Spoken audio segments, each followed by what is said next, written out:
Good morning. As you can see, I already came in, got body work on me. I didn't go into my office today, which is a good thing.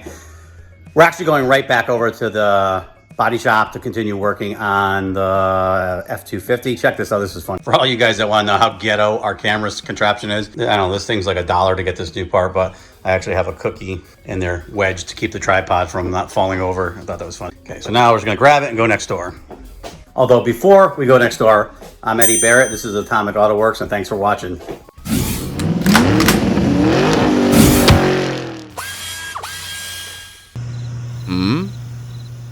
Okay, so today we're just starting this video off right out of the gate. Shut the fan off because the fan's loud. We're going to show you how we guide coat our paint. Now there's two types of guide coats, which I should have already had ready. Oh, luckily they're already here. So there's the rattle can guide coat. There's the powder guide coat, and they both work great. Some of the older guys, like we used to use black spray paint 20 something years ago before they even had guide coat. So a lot of us kind of like the rattle can one. Some people like the powder one. So I'll show you the difference. You kind of look, powder one you can just put on there. There, and then we're gonna do this here.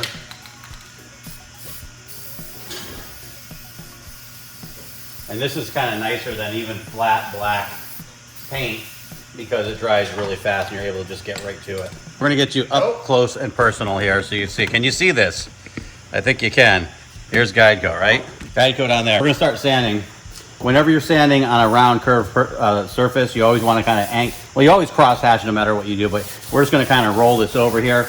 And when we're doing this, right now we're doing this with 220. I had to second guess myself. No pressure at all. I'm going over, and you can see it already starts showing you any blemishes, any texture in the primer, any issues. And we're just gonna sand it with zero pressure. If you put pressure down, especially on newer vehicles, it'll actually move the metal and you'll create different waves. But what's nice about this is as you're going, you'll start to create a sharper edge. This body line isn't really a sharp body line, but we're gonna create kind of a sharp edge with this. Because with the sharp edge, you could see how true and straight something is.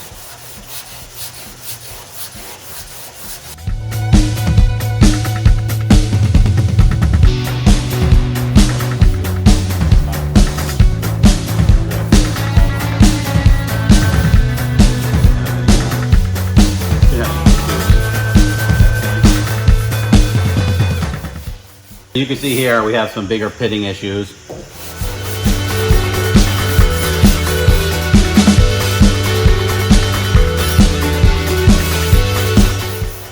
Starting to create a nicer edge. Now, whenever you find an issue, if it doesn't stand out in this coat, then you'll have to address it. So the number one problem people have when they're doing body work is they look at this. They look at everything. They're all worried about the whole truck, every aspect of it. That's why people fail at body work. What you want to be doing is looking at exactly what you're working on. So can you see that? Let's see. You see that little object there? That's what you're worried about. You want to fix that before you move to that, and before you move to that. Where is that? Over there. And before you move to that, you fix the first one. This way everything's perfect. So what we're going to do here is I'm going to pick one little area. So whenever you start, you're going to start working your area, and you got to focus on what you're doing and make sure that area is 100% perfect. So now as I was block sanding across here, everything was looking good, but I saw some pits. So now I want to address those pits and make sure we sand them out without going through and hitting steel or anything underneath it. Once those are perfect and they're completely gone, we'll move on. When people get overwhelmed with body work, it's usually because they're worrying about the whole car instead of worrying about what they're working on. In order to do the job right, you gotta take your one area, work it till it's perfect, worry about all your edges, every single thing in your vicinity, make that perfect, then move to the next step. If you don't, you'll have a blemish here, a blemish here, a blemish here, a blemish here, and then you won't remember to go back and fix them. And that usually is when a technician will actually start bouncing around and doing really bad body work. So I'm gonna hit this one.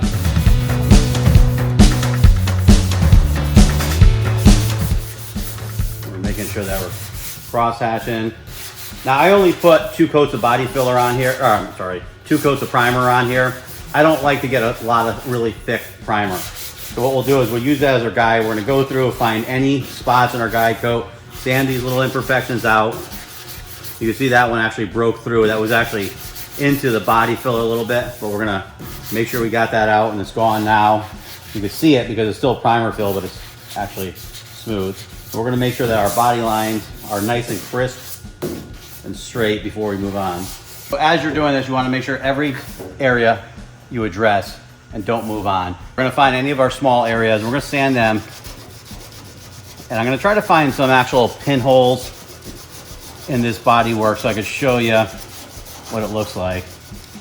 Unfortunately, most of this stuff is pretty minor stuff. It's actually small fish eyes, not fish eyes, but small texture in the primer. So we're gonna do that.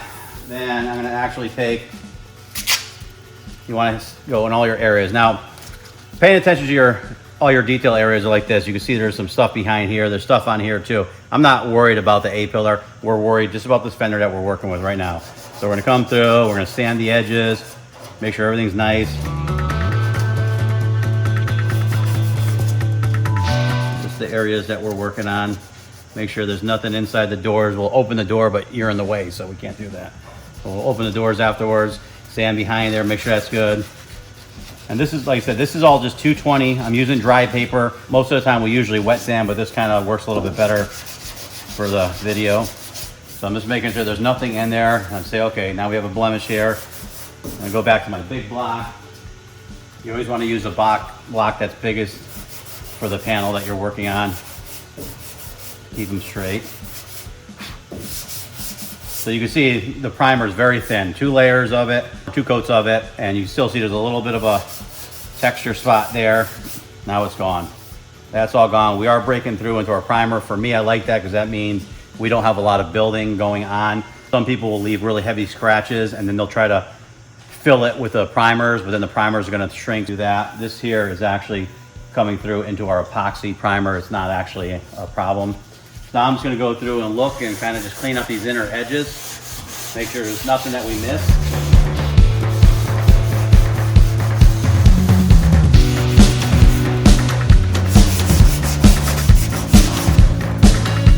Use your eyes, use your hands, look and see what you're doing. Okay, so now this area is great, right? So now we're gonna move to this area. We brought you in on a different angle. Now we're gonna move to this area here. Same thing, always cross hatching, no pressure at all. If you put pressure down, you'll move the metal. You don't want to move the metal. We're just no pressure, always moving at different angles. And you can see as you're going with no pressure, it really starts to show you highs and lows. This would be a higher area, lower area. At this stage, you really shouldn't have any huge variations because your body work should have been done right. But we're gonna go through, I thought I missed a spot. We're just going through and cross hatching this whole area. What I'm looking for is I want to try to shrink this area until we get to like pencil sharp body lines. As we're going here, I'm looking, trying to find some imperfections. You can see some of the heavier grit scratches underneath here that didn't get through. It's supposed to go from like 80 to 180 and we kiss it with 220. Sometimes when you're doing the body filler, you kind of get a little bit aggressive scratches that you miss a little bit. That's where you want to really make sure that they're gone. So working on this here, I'm going to work this area here, coming back, really paying attention to this body line.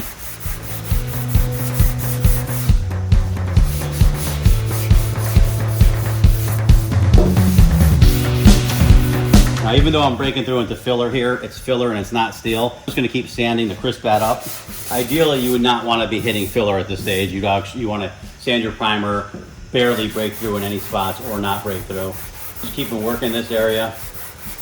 You can see this body line's getting crisper. There's a little low spot here with texture. We're gonna get rid of that. Always moving your block in different directions. It's very easy to, you wanna like see a problem, just start sanding it. That's kind of like how your brain works. You never want to do that. You always got to say if there's a problem here, you want to work the whole area until it all comes down and melts together. Otherwise, you'll create little divots in there.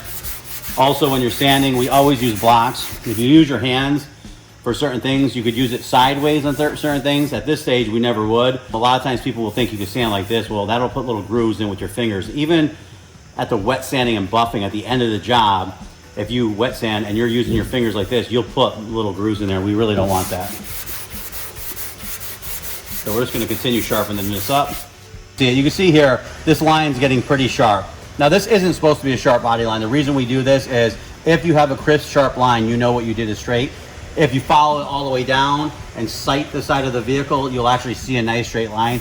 Once we get it really sharp and crisp, we know this is supposed to be rounded. That's when we're gonna come in and just with no pressure, no ease, slightly round those edges. So using that line is similar to having a piece of tape. Exactly. To hold your body line. Yeah, when you do your filler work and you use tape for that, you're instead of using the tape as your filler and peeling it off and having a line, this actually is a visual reference to show you that. This is kind of tedious. Now we're just gonna go through, now we're gonna work this body line, which is the same thing. We're just coming down, no pressure at all, and we're gonna make this a nice, crisp edge. So this is actually looking pretty good for our first coat of primer. Now what we'll end up doing is just a couple more sanding issues here we're gonna sand through, and then we'll move, we're gonna work this area here. I gotta sand this edge here, because we don't want to move on without making sure this piece is perfect. This is looking pretty good. This is the powder. I always extend it past where I'm gonna work, just because when you get to this panel, you don't wanna have to put the guide put on it and get it to the other panel and leave it on there. This is a little better example. So you see it's the heavier grit scratches that are on here. This area might have been neglected a little bit. So I'm trying to find a decent sized blemish that we could repair. Because usually at this stage, if you find like a pinhole that needs to be addressed, you can come in with a body filler. We'll like mix up on a razor blade so it's really tight and just worry about that one area. The problem is right now we're not running into any issues, which is a good thing. Yeah! If you were to do body work, you could see me kind of doing with panel matching here. We're not really panel matching this truck, but when you do panel match a vehicle, you body work right over it.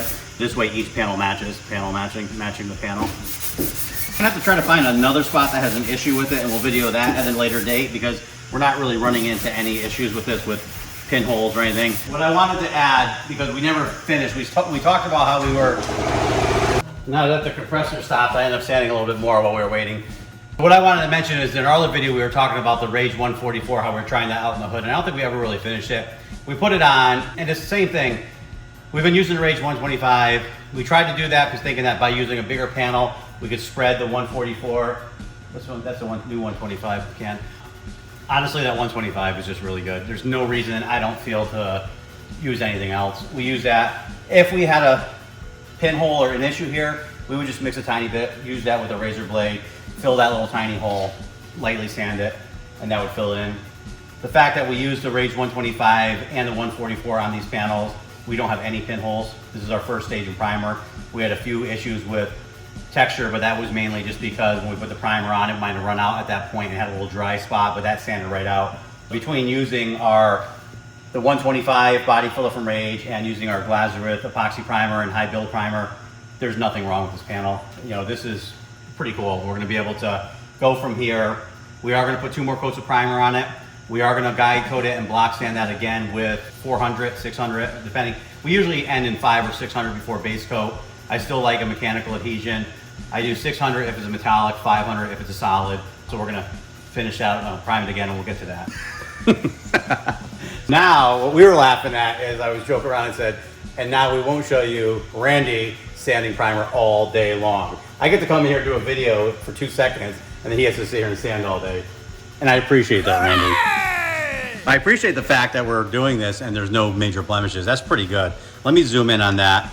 Randy's always hard on himself, always trying to be a perfectionist.